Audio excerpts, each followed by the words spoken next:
So you said that the infinite can never know the finite? Yes. So, but that means that Mary, in the dream, knows nothing about that dream and has no influence on the dream. It means that Mary has to forget that she is Mary. She has to overlook the knowing of her own being in order to imagine that she is Jane.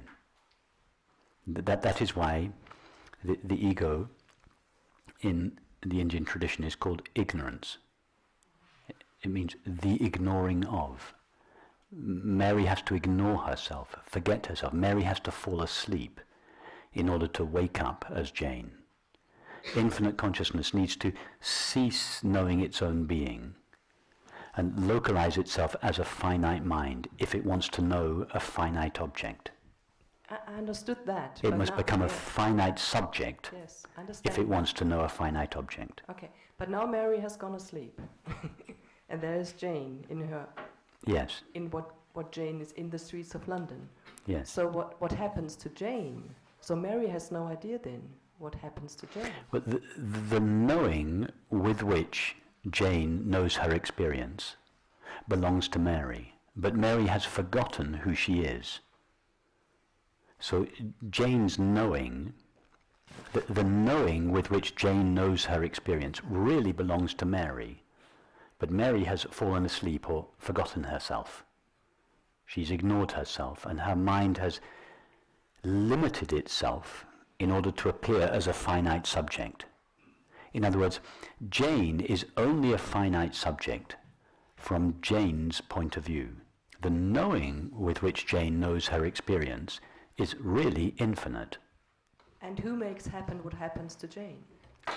Who makes happen what happens to Jane? Everything that happens in consciousness.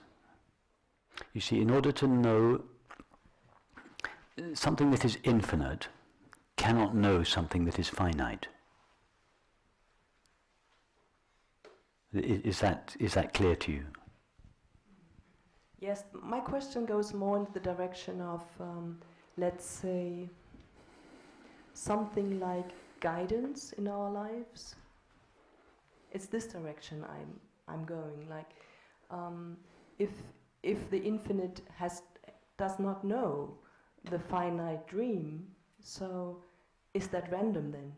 Is it accidental? It's this direction that I'm sort of confused, because you said the infinite cannot know the finite. So does that mean the infinite has no idea of what's going on here? And so what happens here? Who is that by pure? I don't know the word.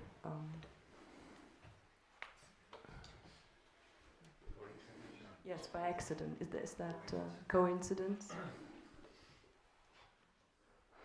No, we can't say it's by accident or coincidence, because everything is connected. There is only one mind, so everything is connected. We can't say there are random, unconnected events.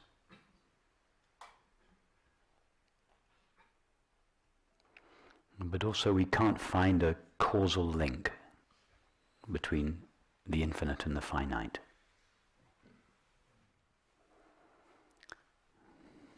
It's because as soon as we ask the question, what is it that causes this? We're in duality. A causes B. We're already in the finite mind. And we're trying to apply that finite perspective to infinite consciousness. So we can't make a link. It's why between the infinite and the finite, it's why in India not only is the ego known as ignorance, it's called causeless ignorance.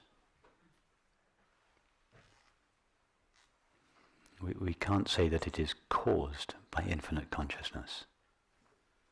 From the point of view of ignorance consciousness, that there is, from the point of view of infinite consciousness, there is nothing other than itself. There is nothing to cause or be caused. These are two different planes that we're talking on. They can't be mixed. Yes, it's And clear now. the frustration that you're experiencing is that you're trying to bring the infinite down to the level of the finite, and impose the laws that seem to govern the finite on the infinite. We can't do that. The mind cannot make the finite mind cannot make the bridge between the finite and the infinite. No, I understood that now. Yes. Yes.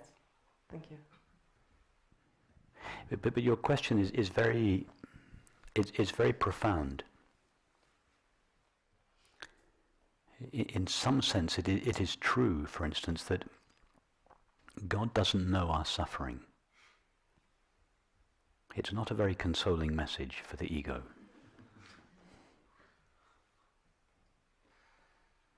Infinite being cannot know something that is finite. In order to know a finite object can only be known by a finite subject. In order to know a finite object, a personal world, infinite consciousness has to seem to become a finite subject. It is that finite subject that enjoys and suffers the world. But we can't say that infinite consciousness enjoys or suffers the world. Infinite consciousness doesn't know the finite mind, let alone its suffering. Now, as a concession, as a compassionate concession, the teaching comes down a little bit off its lofty mountain and says, yes, God cares deeply for us and longs for us to come back home. That is also true, that once the experience of suffering takes place, there is this pull, this gravitational pull from the core of our being. That's what the desire for happiness is. The desire of happiness is not actually a desire that the separate self has. It is the pull of God's being on the separate self, saying, come back home. So that is also true, but at a more relative level. So both are true. God doesn't know about our suffering. God cares deeply about our suffering and wants us to come home. Yes, thank you very much. That was clear.